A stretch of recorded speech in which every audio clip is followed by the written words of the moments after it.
A heartbreaking story after tragedy strikes an Atlanta family, a teenager and an adult dead after a rescue attempt turns into a drowning. This all happened at a Florida beach during spring break. And tonight, the teen's parents speaking out about their son's heroic actions. Atlanta News First reporter Yasmina Alston has more on the story. This has been a huge loss for two Atlanta families after a spring break trip to Florida.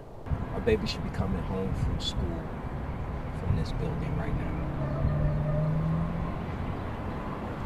Bryce Brooks, a student at Maynard Jackson High School, died Thursday after trying to rescue other children caught in a strong current. The 16-year-old was with family friends near Pensacola. His parents say their close friend, Charles Chuck Johnson, also died, trying to then help Bryce.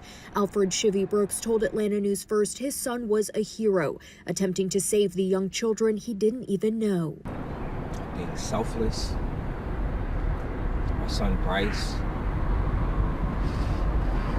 while being pulled by currents himself, literally called for help.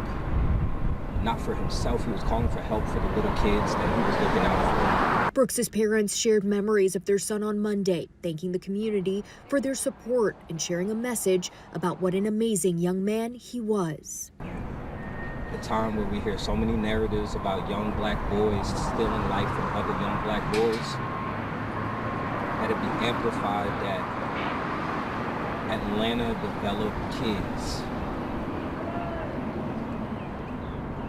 that would give up their life for other kids. And a GoFundMe page has been created for the Brooks family. And Alfred Brooks did say on social media they do plan to create a scholarship and foundation in honor of Bryce. In Atlanta, Yasmina Alston, Atlanta News First.